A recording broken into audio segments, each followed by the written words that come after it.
ተልእኮ ከባድ ነው። ጉዞው ረጅም ነው። በብዙ መልኩ ፈተና አለበት። ተዘናግቶ ክርስቲያን መሆን አይቻልም።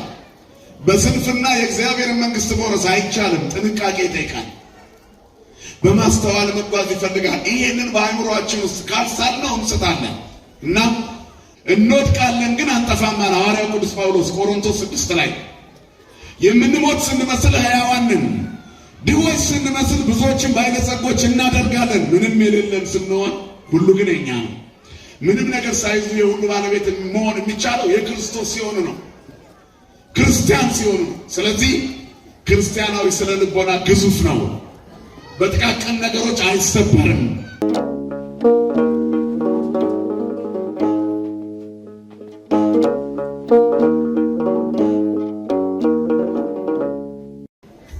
በስመ አብ ወወልድ ወመንፈስ ቅዱስ አሐዱ አምላክ አሜን።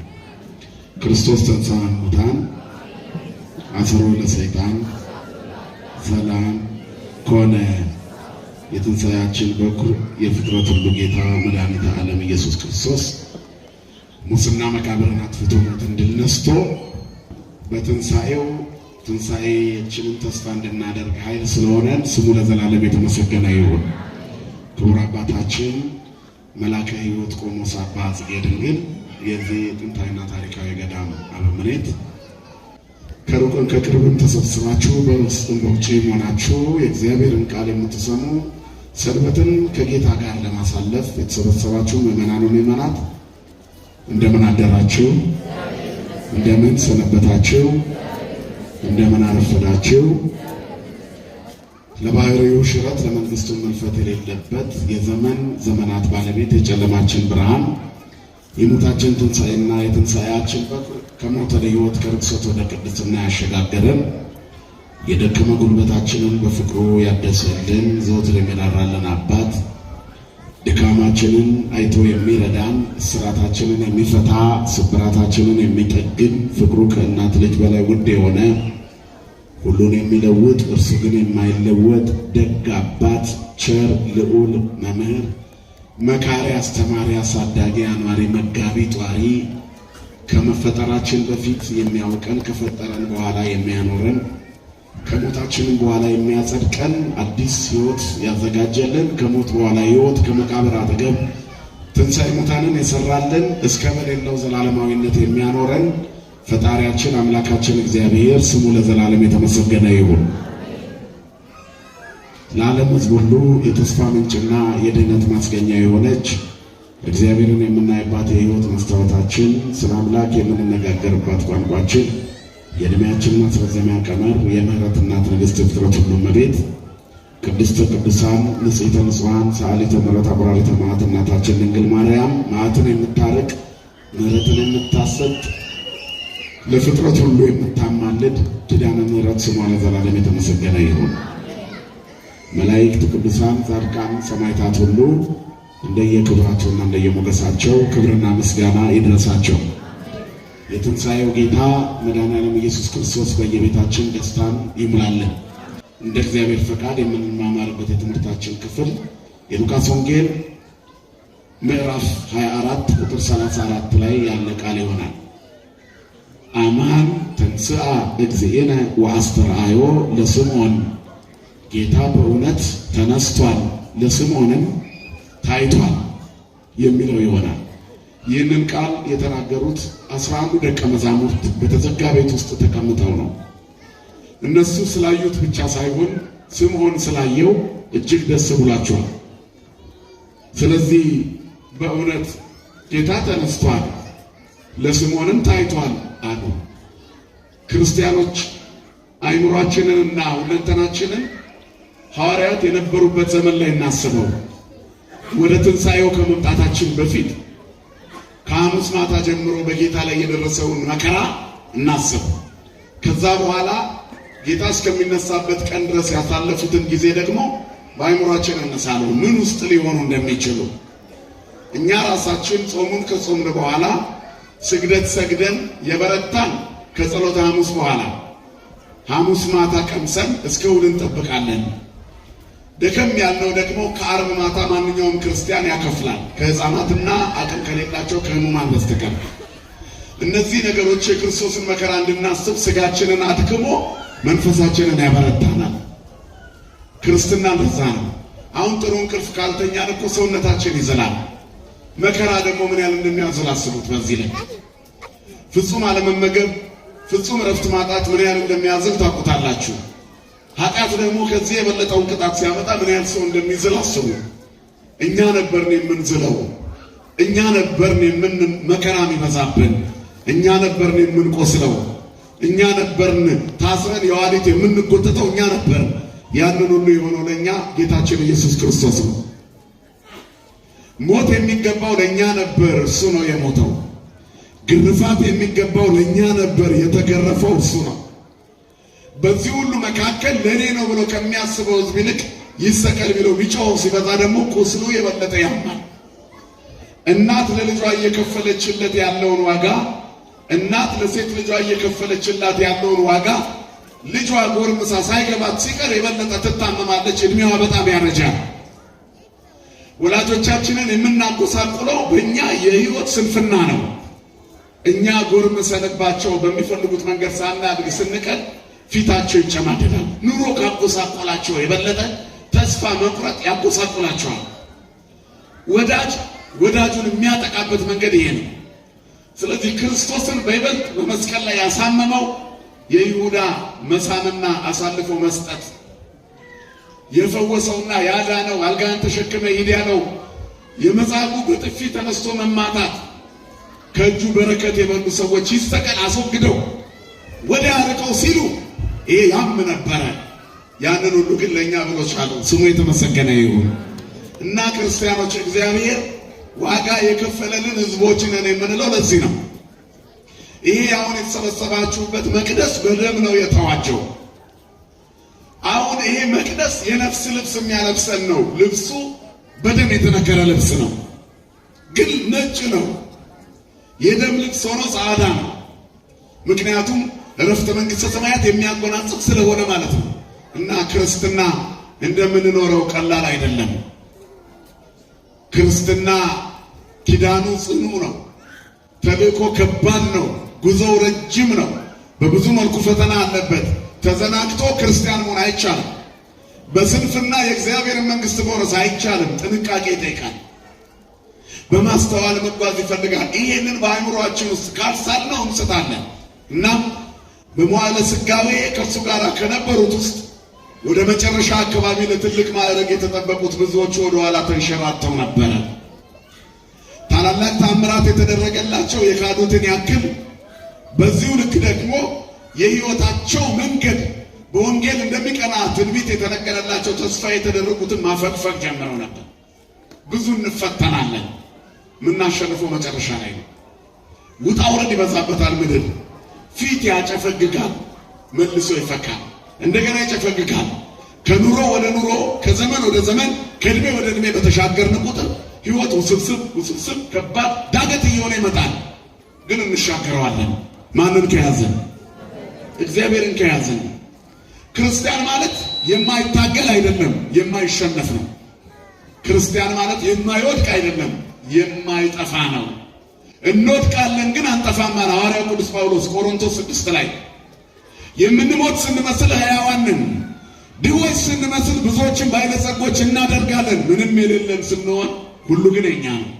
ምንም ነገር ሳይዙ የሁሉ ባለቤት መሆን የሚቻለው የክርስቶስ ሲሆኑ ነው፣ ክርስቲያን ሲሆኑ ነው። ስለዚህ ክርስቲያናዊ ስነ ልቦና ግዙፍ ነው።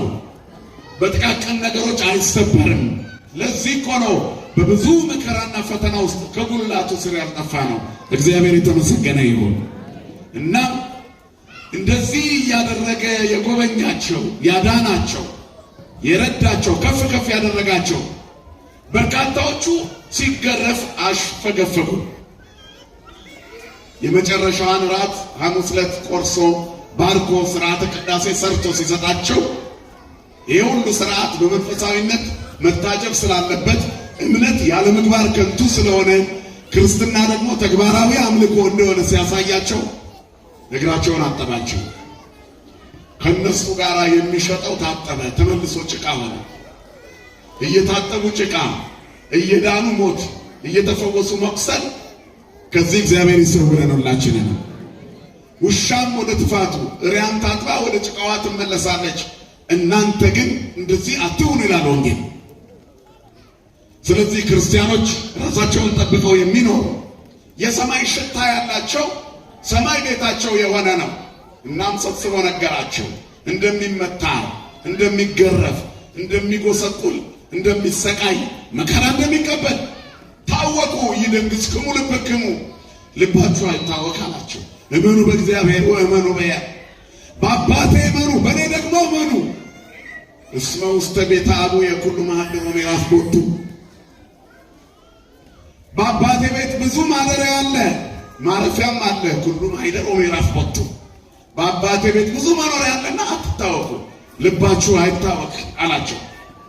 በዚህ ሌሊት ትሰናከላላችሁ፣ ሁላችሁም ትመታላችሁ አለ በጸሎተ ሐሙስ። ጌታ ሆይ አንተ ብትያዝም እኔ እከተልሃለሁ አለው ጴጥሮስ። የስምዖን ጴጥሮስ መነሻ ታሪኩ እዚህ ጋር ነው። ደቀ መዛሙርቱ ጌታ ተነስቷል፣ ለስምዖን ታይቷል ያሉት ለዚህ ነው። ወንድማቸው ቆስሎ ነበር፣ አዝኖ ነበር። ለምን? በዚህ ሰዓት ከደቀ መዛሙርቱ ይልቅ እኔ አልሸሽም ብሎ ነበር። ሃይማኖትን እንዳትፎክሩበት ነመና። የሚሸልሉ ሰዎች ብዙ አሉ። በየጫት ቤት በረንዳው ላይ ተንጠልጥለው የቀሩ ዲያቆን ነበርኩ ይሏቸዋል፣ መርጌታ ነበርኩ ይሏቸዋል። አውልቀው መናፍቃን ሆነው ከከበረው የምንኩስና ልብስ አባ ነበርኩ ብሎ በቁምጣ እየጨፈሩ ኢየሱስ ነፃ አወጣኝ የሚሉ ሰዎች አሉ። በክርስቶስ ነፃ መውጣት ልብስ መቀየር አይደለም፣ ልብ ማንጻት እንጂ። የንጹህ ልብ መቀየር ነው ሰው ክርስቶስ የሚያደርገው። አለባበሳቸውን ስለቀየሩ ብቻ ጌታን ለማግኘታቸው ማስረጃ ነው ያደረጉ ሰዎች አሉ። እውር የምታበራና ለምጻም የምታነጻ ቤተክርስቲያን በምድር ስታስር በሰማይ የሚታሰርላት፣ በምድር ስትፈታ በሰማይ የሚፈታላት የሥልጣነ ክህነት ክብር ከሐዋርያት ጀምሮ መስመሩን መጥቶ የያዘላት ቤተክርስቲያንን ለቆ እንደ መውጣት ያለ ኪሳራ የለም። ከዚህ የሰውረን መድኃኔዓለም ሁላችንን። እኛ ባለጸጎች ነን። እስቲ ሌሎችን ሃይማኖቶች ይዋቸው። እኛ እኮ ስለ ሌሎች ብዙ አናወራም፣ ምክንያቱም የኛ ብዙ ነዋ። ሰዓት ሞልቶብን ሳንጨርሰው አይደል እንደሚያልቀው። የትኛዎቹ ሊቃውንት ናቸው የቅዱስ ያሬድን ማህሌት ሙሉ ሌሊት ቆመውት የጨረሱት? ቀለሙ አልቆ አያልቅም። የትኛው የመጽሐፍ ትርጓሜ በእኛ ዕድሜ ተተርጉሞ ያልቃል? በሰው ዕድሜ ተተርጉሞ የማያልቅ የእግዚአብሔር ሥራ ከምራ የያዘች ተዋህዶ ናት። ክብርና ምስጋና ለአምላካችን ይሁን። እኛ እናልቃለን እንጂ የእግዚአብሔር ቃል አያልቅም። ስለዚህ የት አዳርሰነው ስለ ሰው እናወራለን፣ ሌሎች ግን ምንም የላቸው። ስለዚህ ከፉከራና ከሽለላ ይወጣሉ፣ በቀዳዳ የእኛም ቤት ያሉ የሚያወሩት እዛ ሆነ ስለኛ ነው። እኛ ግን እዚህ ሆነ የምናወራው ስለ ሰማይ ነው። ማን ይመስገን? እግዚአብሔር የተመሰገነ ይሁን። ስለ ሰማይ ምንም ቤቱ የሌለው ሰው በበር ቀዳዳ የሌሎችን ንብረት ማየቱ አይቀርም። በቀዳዳ የእኛን ያያሉ፣ እኛ ግን በይፋ ሰማይን እናሳያለን። የአባቶቻችን አምላክ እግዚአብሔር ይክበር ይመስገንልን፣ ስሙ የተመሰገነ ይሁን። ስለዚህ እዚህ ቤት ውስጥ መቆየት ነው ዋጋ ያለውና በሃይማኖት ስትኖሩ ራሳችሁን መርምሩ ነው ምዕመናን። አሁን ዛሬ ሰንበትን ገስግሳችሁ መጣችኋል፣ ይቆጠራል። ዋጋ አለው። ዋጋ የሌለ ይመስላችኋል? የእናንተ ጓደኛ እንቅልፍ ተጭኖ ተኝቷል። ብዙዎቹም አሁን ተነስተው አልባሌ ቦታ ተሰብስበው ቁጭ ብለው ይጠብቋቸዋል። አንዳንዴም ሚስኮል ይበዛል ስልካችሁ ላይ። ምን ትሰራለህ እስካሁን? ቄሶን ግን ለጭራሹኑ ና ይልሃል። ወደ ዓለም ና፣ ወደ ኃጢአቱ ና ይልሃል። ና ከኔ ጋራ ጊዜን አሳልፍ ይልሃል። በነፍስ ጉዳይ ላይ መፍትሄ በማይገኝበት ቦታ ላይ ከመቆም እዚህ መቆም ዋጋ አለው። ወፍጮ ቤት ገብቶ የዱቄት ነገር ሳይነካው የሚወጣ የለም። እግዚአብሔር ገብቶ በረከት ሳይነካው የሚወጣ ማንም የለም። ክብርና ምስጋና ለአምላካችን ለእግዚአብሔር ይሁን። ስለዚህ ዋጋ አለው። ልጆቻችሁ እዚህ መንጫጫታችሁ ዋጋ አለው። ለጤንነታቸው፣ ለብርታታቸው፣ ለበረከታቸው ኃይላቸው እግዚአብሔር ነው። የእናንተ እዚህ መካከል መቀመጥ ዋጋ አለው እኮ። ለነፍስ ስንቃችሁ ነው። አንድ ላይ መሰብሰብ ክብር አለ። ስለዚህ ደቀ መዛሙርቱ አብረው ነበሩ። ይሄ ሁሉ ከመሆኑ በፊት ሐሙስ ዕለት ጴጥሮስ እንደኔ ያለ አንተን የሚወድህ የለም አለ። ከሌሎቹ አስበለጠ። እነዚህ ሁሉ ቢሸሹን ያልሸሽህም አለ። ተው፣ በሕይወት ከነሱ አትበልጥም፣ አብረህ ትሸሻለህ። ያንተ እንደውም ይብሳል። 3 ጊዜ ዶሮ ይጮሃል ሰውየውን። እነሱስ ሸሽተው ርቀው ያዩኛል፣ አንተ ግን ከነመጨረሻው አላውቀውም ትላለህ ነው አለንም። እንግዲያውስ እናያለን። መዝሙር ዘመሩ። ክርስትና ሲጀመር በመዝሙር ነው፣ ሲያልቅ በመዝሙር ነው። ጉባኤውን ከስብከት በኋላ በመዝሙር ይዘጋል። ለምን ይመስላችኋል? የአዲስ ኪዳን መክፈቻና መዝጊያው መዝሙር ነው። ጌታ ሲወለድ ከመላእክት ጋር እረኞች ዘምረዋል በበረት በግርግም። አሁን ደግሞ ሊሰቀል ሲል መጨረሻ ላይ ሐሙስ እግራቸውን አጥቦ እራት አብልቶ ማበሻ ጨርቅ ይዞ አስተካክሎ አስተምሯቸው ተጠንቀቁ ብሏቸው መዝሙር ዘመሩና ወደ ደብረ ዘይት ተራራ ወጡ ይላል። ምን አድርገው? መዝሙር። ወደ ሰማይ የምንሄደው ዘምረን ነው። ከአፋችሁ መዝሙር አይጥፋ። የእግዚአብሔርን መለኮታዊ ክብር የሚገልጸው መዝሙር፣ የኢያሪኮን ግንብ ያፈረሰው መዝሙር ከአፋችሁ አይጥፋ። የቅዳሴው ዜማ መዝሙር ነው፣ ከአፋችሁ አይጥፋ። ሥጋው ደግሞ የሚፈተትበት ቃል እግዚአብሔር ከአፋችሁ አይጥፋ። የእስር ቤቱን ሰንሰለት የከፈተው ዝማሬ ከአፋችሁ አይጥፋ። ሰይጣን ያዘጋጀውን የሸመቀውን መንፈስ ቅዱስ ባወቀው እየነቀለ ያስወግድላችኋል። የሰማይ ሽታ ይኑር። እግዚአብሔር ከኛ ጋር ይሁን። ዘምረው ተራራው ላይ ወጡ። በጌቴሴማኒ በአትክልቱ ቦታ በአጸደ ሐምል በለመለመው ስፍራ እንቅልፍ ተጫጫናቸው፣ እየመሸ ነበር። ክርስቶስ ደግሞ የድንጋይ ውርወራ ያህል ከነሱ ርቆ ቃተተ። የሞት ሰዓት እየደረሰ ነውና አባት ሆይ ብሎ እየሰገደ ከአባቱ ጋር ተነጋገረ። ሰው እስከ መጨረሻይቱ እቅታ ድረስ የሚመጣውን መከራ የሚጋፈጠው እግዚአብሔር ከሱ ጋር መሆኑን ለማስተማር የአዳምን የመጨረሻ ክፍያ ሊከፍል እንደ ሰው ሆነ። ታላቁ አምላክ የፊቱ ወዝ እንደ ደም ጠብታ በምድር ላይ ይወርድ ነበር። የደም ወዝ ፈሰሰ በድንጋይ ላይ።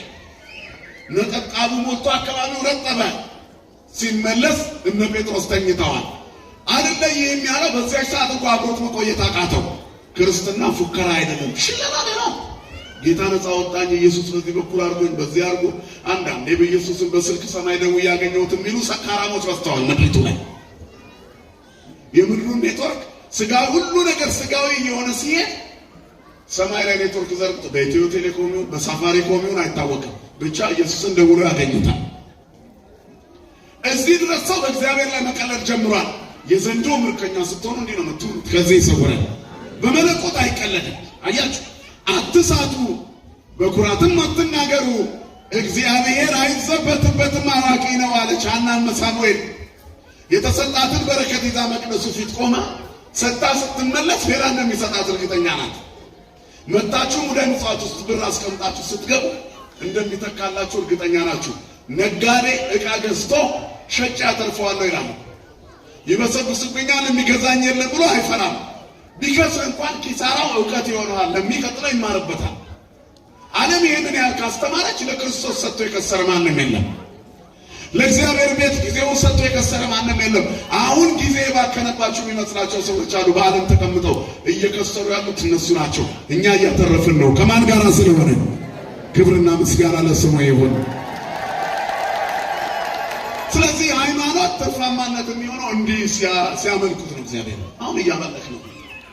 የቅዳሴው ዜማ የመላእክት ዝማሬ ነው። ቅዱስ ያሬድ ከሰማይ ሰምቶ የሰማውን መጣን። እንደዚህ አድርጉ ብሎ ፈትቶ የሰጠን ሥጋና ደሙን ተቀበልን። ከጎኑ የፈሰሰውን ውሃ ጠጣን። እንዴ የምድር እንጀራ ገና አልቀመስንም፣ የሰማዩ የምድሩን አስረስቶናል። በመንፈስ ቅዱስ ስንቃኝ የሥጋችን ተረሳን። ማን ይመስገን? እንደዚህ ብሎ ይመስገን በለው እግዚአብሔር።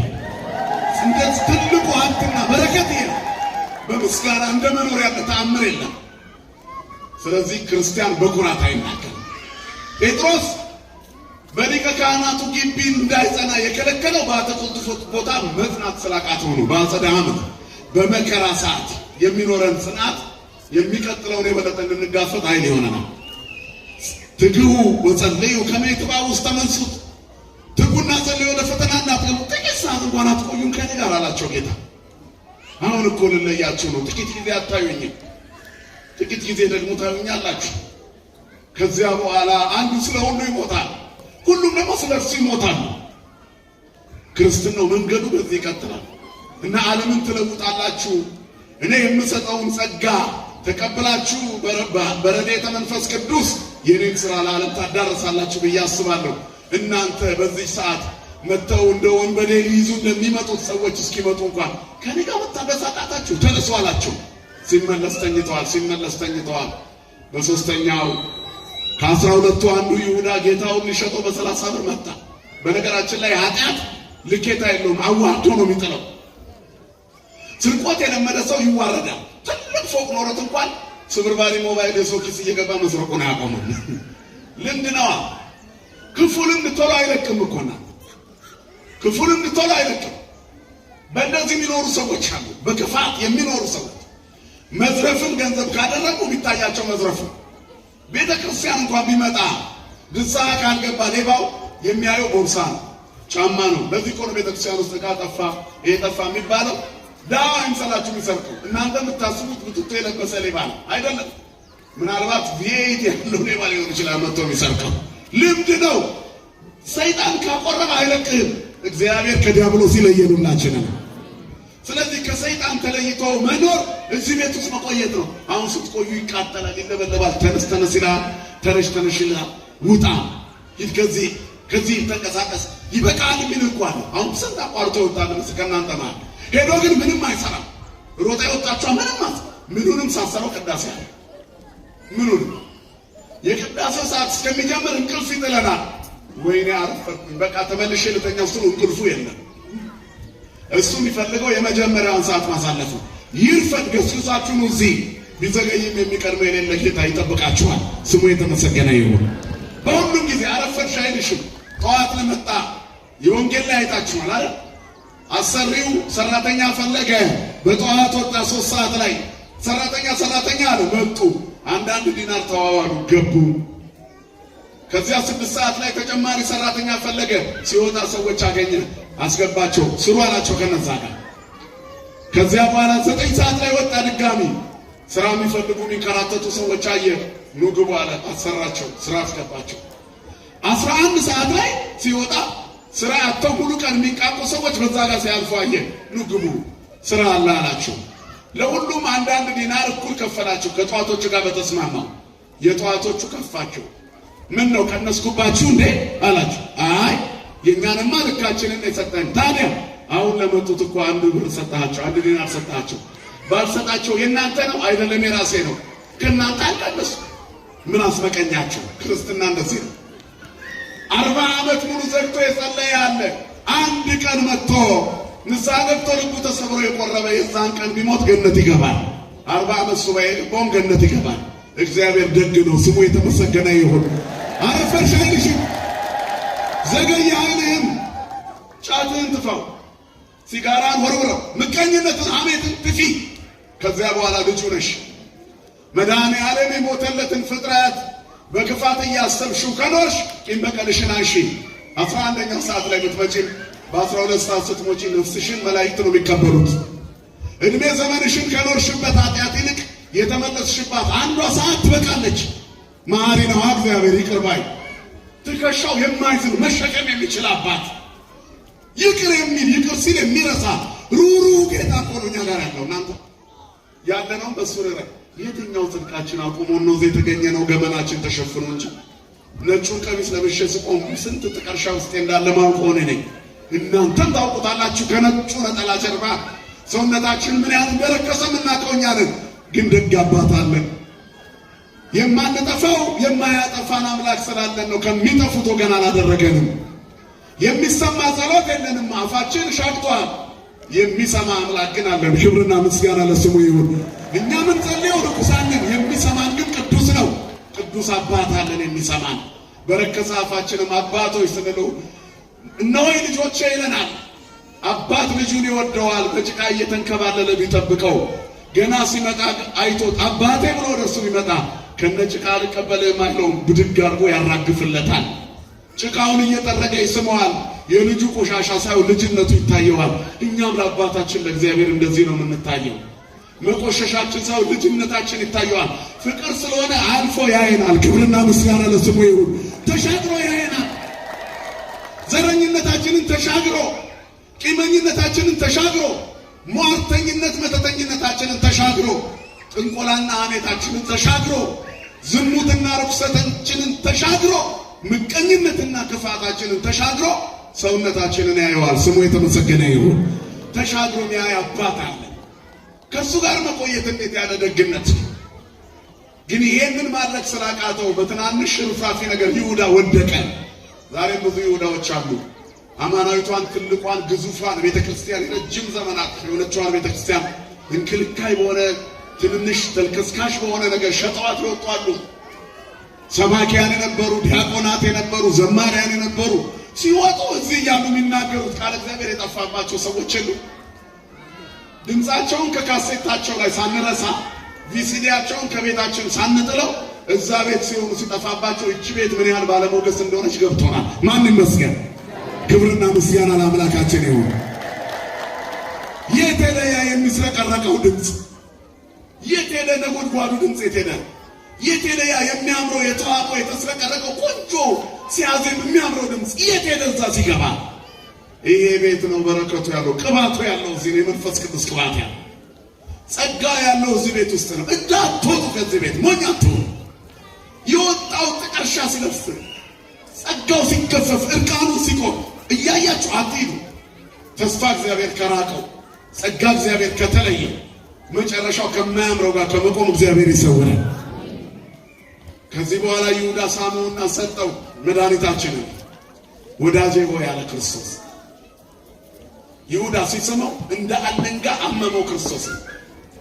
ግን ክፋት አልመለሰም። ወዳጄ ሆይ ምን ነው ገንዘብ ያዥ አልነበርክ? 30 ብር ከረጢት ሙሉ ብር ያዥ አድርጌ በ30 ብር ትሸጠኛለህ? ሌባ ከለመደ ወላጆቹን ይሸጣል። እየሰረቀ መሸጥ የለመደ አባቱ የአባቱን ቤት በላዩ ላይ ይሸጣል ካርታ ካገኘ። ክፉ ልማድ እግዚአብሔር ይሰውረን ሁላችንን። ከክፉ የጎልማሳነት ምኞት ራስን ሽሽ ይላል። ዝሙት ብቻ አይንሰላችሁ። ይሄ ነው አንዱ። በጉብዝናችን ወራት እግዚአብሔርን ማየት በሚገባን ሰዓት አይናችን ከተደፈነ ዋጋ የለም። ከዚህ ያቺ ቀን በጣም አሳዛኝ ሆነች። ጴጥሮስ ቆሞ ጌታውን አየ። ርቆ መከተል ጀመረ። ሃይማኖት በርቀት የያዙ ሰዎች ብዙ ናቸው። እሑድ የማይመጡ በጭራሽ ድርሽማ አይሉ፣ ከመጡም ሲያልቅ ብቅ ብለው ከርቀት አይተው የሚመለሱ የማያስቀድሱ የሰንበቴ አባላትን አጭቃ ያዘች ቤተክርስቲያን አይደለች እንዴ? የኔና የናንተ ዘመን ቤተክርስቲያን ስጋው ደግሞ የማይቀበሉ ጠላውን በጋን ጭነው ቆሎውንና ዳቦውን ጭነው ተሰብስበው ሲያወሩ ቆይተው የሚሄዱ አባላት ቢበዙባት አልሆነችም እንዴ የዘመናችን ቤተክርስቲያን? እግዚአብሔር የሚሸት ጠረን የጠፋባት የሰበካ ጉባኤ ምርጫ አለ ሲባል ለአድማ የምንሰበሰብባት ምን ጥቅም እንደሚገኝ አይታወቅ።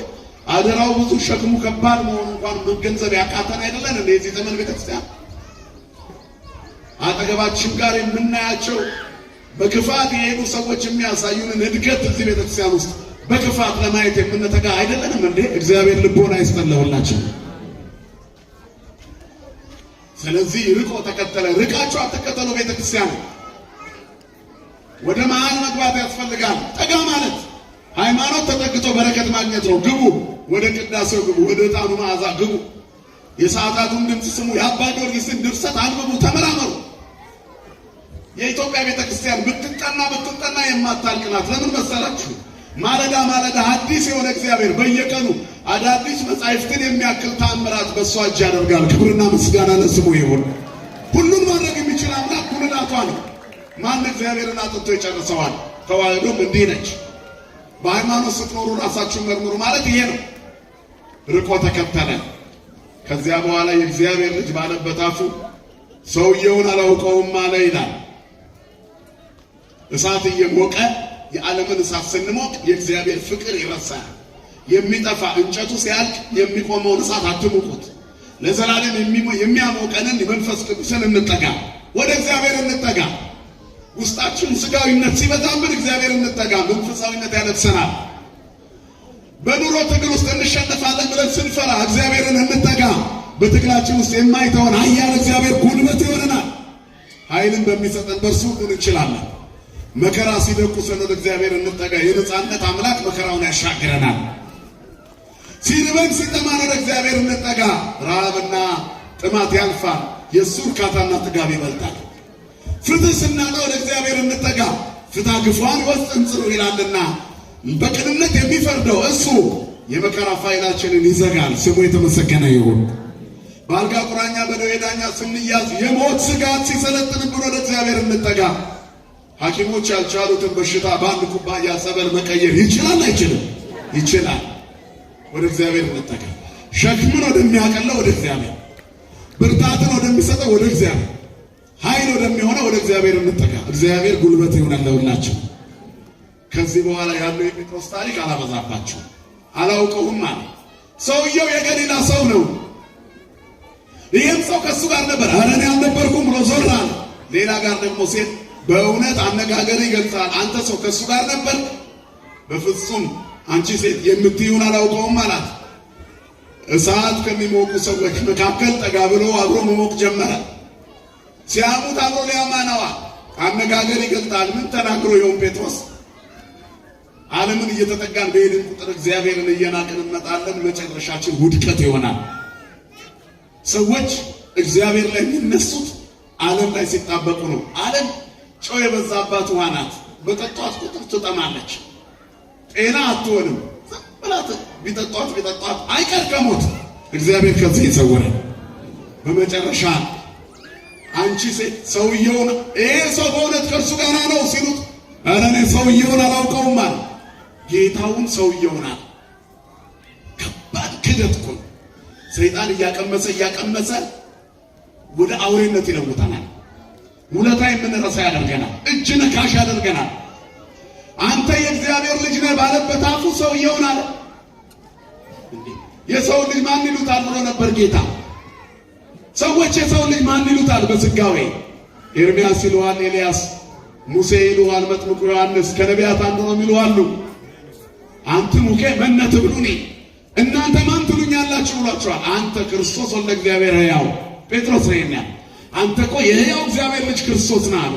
ክርስቶስ ኢየሱስ በስጋዌ ደስ ያለው ብቸኛ ቦታ ይላሉ አባቶቻችን። ይሄ ቦታ ነው። ሰው አምላኩን ሲያውቅ ልጆቼ በእውነት እንዲሄዱ ከመስማት የሚበልጥ ደስታ የለኝም ይላል መጽሐፍ። ስለዚህ ጴጥሮስ እውነት ስለተገለጠለት ጌታ ደስ አለው።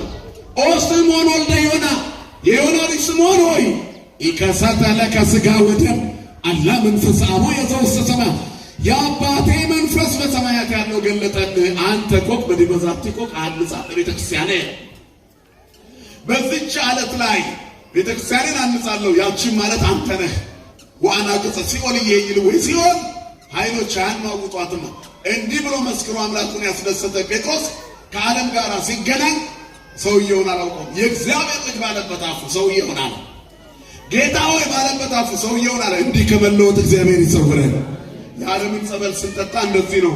ሞት እንሸታለን፣ ሞት እንናገራለን፣ ኃጢአትና ርኩሰት እንናገራለን። ክርስትና ነው ተለውጦ ነው። ከዚህ በኋላ ጴጥሮስ 3 ቀን የቆየው አሳዛኝ ቆይታ። በሶስተኛው አላውቀውም ሰውየውን ሲል ጴጥሮስ ከዚህ በላይ እንዲወድቅ ያልፈለገ እግዚአብሔር በፍቅር አይኖቹ አየው። ዶሮ ጮኸ፣ ተነስቶ ወጣ። ልክ ዶሮ ሲጮህ የክርስቶስ አይኖች ጴጥሮስ ላይ ተተከሉ። ዶሮ ሳይጮህ 3 ጊዜ ትክደኛለህ የሚለውን ቃል አስታወሰው። ጌታ ሆይ ማረኝ አለ። ሳያየው አምላኩ መስቀል ላይ ሞተ። ወደ መቃብር ወረደ። ቅዱሳት አንስት ሄደው መነሳቱን አብስረው ነገሩት። አሁንም አላገኘው።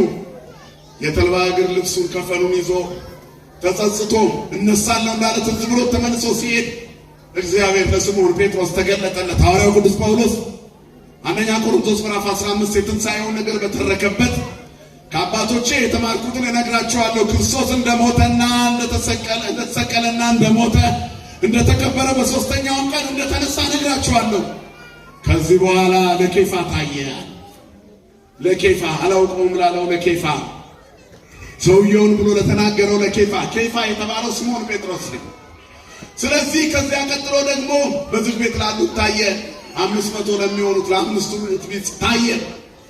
እንዲህ ታየ። በመጨረሻ ግን ኃጢአተኛ ለሆንኩት ለእኔ ታየኝ አለ። እግዚአብሔር ለሁላችንም ይታየን። እኔ ከሁሉ የማንስ ጭንጋፍ ነበርኩ፣ ለእኔ ታየኝ አለ። ለአንቺም ይታያል። ዘማዊት ነኝ ብለሽ ራስሽን ንቀሽ ይሆናል። ልብሽ ሲሰበር እግዚአብሔር ለአንቺ ይታያል። የትንሣኤውን ክብር ለወደቀችው ሴት ለዘማዊቷ አጋንንት አድሮባት ለነበረችው 7 አጋንንት ለወጣላት ለመግደላዊት ማርያም ታየ። ስትለወጥ አዲስ ሰው ነህ። ስንለወጥ አዲስ ነን። ሰው ነው እንደ ቂም የትናንቱን የማይረሳው።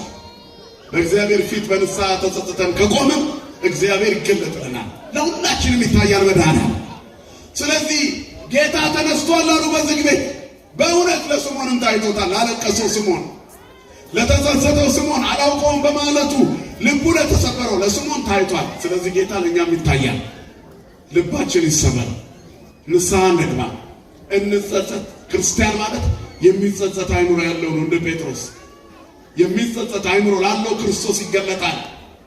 ለወንበዴው ይታያል ክርስቶስ፣ ለነፍሰ ገዳዩ ይገለጣል ክርስቶስ ሲጸጸት፣ ለቀማኛው ይታያል ክርስቶስ ሲጸጸት፣ አገር ላስቸገረው ሰፈር ለረበሸው ክርስቶስ ይታያል። መንግስት የሰፈር ወሮበላውን ቢያገኘው ይታሰር፣ በጣም ሲያስቸግር ይወገድ ሊል ይችላል እንደ ሕጉ። ክርስቶስ ግን ስለ ወንብድናችን የመረጃ እጥረት የለበትም፣ ግን ተሸክሞናል። ስሙ የተመሰገነ ይሁን። እንድንቀየር ይፈልጋል። በቀኝ የተሰቀለውን ወንበዴ አስታውሱት። እየሞተ ከሚሞተው መድኃኒት ይቅርታ ጠየቀ። ምን አይነት እምነት ቢኖረው ነው የሚሞት ሰው ከሚሞት ሰው ይቅርታ የጠየቀው? ከነዚያ ወደ ኤማውስ ከሄዱት ያ ወንበዴ ይሻላል እኮ እናንተ። 3 ዓመት ከ3 ወር አብረውት ኖረዋል። ሙት ሲያስነሳ፣ ለምጻም ሲያነጻ፣ ህብስት አበርክቶ ሲመግብ፣ ቃሬዛ ነክቶ ሬሳውን ተነስ ሲል የ4 ቀን ሬሳ ሲያስነሳ አይተዋል። ይህን ሁሉ ወንበዴው አላየም። መስቀል ላይ ባያት ታምራት ብቻ አመነ። እነሱ ግን ያንን ይዘው ተጨማሪ የመስቀሉን ታምራት አይተው ሊነሳ አይችልም ብለው ወጥቶ ሄዱ። ወዳጆች ሲሩቁት እግዚአብሔርን ያመዋል። እና ምዕመናን እዚህ ተቀምጣችኋል። እግዚአብሔር እንዳያዝንባችሁ ከዚህ እንዳትጠፉ ይጠብቃችሁ። ለስምዖን ታይቷል፣ ደስ አላችሁ። አሁን የዓርብ ዕለት ሕማም የለም። ጌታን በየቀኑ ያዩት ጀመር። በየጊዜው ሲያዩት ቁስሉ አለ፣ የችንካሩ ምልክት አለ። ግን ምንድነው እሱ? የፍቅር ምልክት ነው። ሰይጣን እኔ ክርስቶስ ነኝ ብሎ ይመጣል። ለአንድ ባህታዊ አባት በሩን ዘግቶ እየጸለየ እኔ ክርስቶስ ነኝ ብሎት መጣ። የታለ ችንካርህ አለው። ስለ እኔ የቆሰልከው የችንካሩ ምልክት የታለ? ሰይጣን በየትኛውም መልኩ አስመስሎ ቢመጣ ችንካር ማስመሰል አይችልም። ፎርጅድ ችንካር የለም በክርስትና። ችንካር እውነት ነው፣ ስለ ፍቅር የተገለጠ ነው። መቁሰል እውነት ነው፣ የውሸት ቁስለት የለም። እየሰማችሁ ነው አይደል? የታለ ቁስልህ አለው። ብን ብሎ ጠፋ። ችንካር የሌለው አምላክ የለንም። የኛ አምላክ የችንካሩ ምልክት ያለበት ነው። ስለኛ የቆሰለ ነው። ዘካርያስ 13 ቁጥር 9 ላይ ይሄ ችንካር ምንድነው? ይሄ ቁስል ምንድነው ይሉታል። የተወጋ መሆኑን የተሸነከረ እጆቹን እያዩ ይሉታል። በወዳጆቼ ቤት የቆሰልኩት ቁስል ነው ይላል። በኃጢአታችን ብዛት እስከ መስቀል ሞት ዳርገ ነው ወዳጆቼ ብሎን ጠራን። እኛ ግን እስካሁን ገና አልዳንም። እንዳን እንጸጸት፣ እንመለስ። ክርስትና መመለስ ነው። ንስሐ የሚገቡ ምዕመናን ይብዙ፣ የሚቆርቡ ይብዙ። ለስምዖንም ታይቷል፣ ለእኛም ይታያል። ክዶ የነበረ አላውቀውም ሰውየው ላለው ለስምዖን ጌታ ተገልጦ ታይቷል። ላንቺም ይታየሻል። ሕይወት ድቁስ አድርጎሽ ቤተክርስቲያን ለመምጣት አቅም አንሶሽ ይሆናል። እንደምንም አንካሳ እግሮችሽን አንስተሽ ነይ ወደ እግዚአብሔር፣ ላንቺም ይታያል። ምክንያቱም ለስምዖንም ታይቷል፣ ለመግደላዊት ማርያም ታይቷል። ለወደቀች ሴትና ለካህናው ጴጥሮስ ትንሣኤው ቀድሞ ታየ። ለዛ ለቅዱሳት አንስቱ የማርቆስ ወንጌል ምዕራፍ 15 ላይ ሂዱና ለጴጥሮስ ንገሩት ጌታ ተነስቷል በሉት ብለው መላእክቱ ላኳቸው። ለምን መሰላችሁ? ጴጥሮስ ለቅሶ አልተቻለም። በዝግ ቤት ውስጥ ለቅሷችን የማይቻል ይሁን ስለ ጸጸት። ያኔ እግዚአብሔር እንባን ያብሳል። መጽሐፍ እንደሚል የሰራዊት ጌታ እግዚአብሔርም እንባን ሁሉ ከሰው አይኖች ላይ ያብሳል ይላል። እንባችንን ያብስልን፣ በፍቅር ይገለጥልን፣ በሰማነው ቃል ይባርከን። ክርስቶስ ተንሥአ እሙታን አሰሮ ለሰይጣን ሰላም ኮነ። ይቆየን።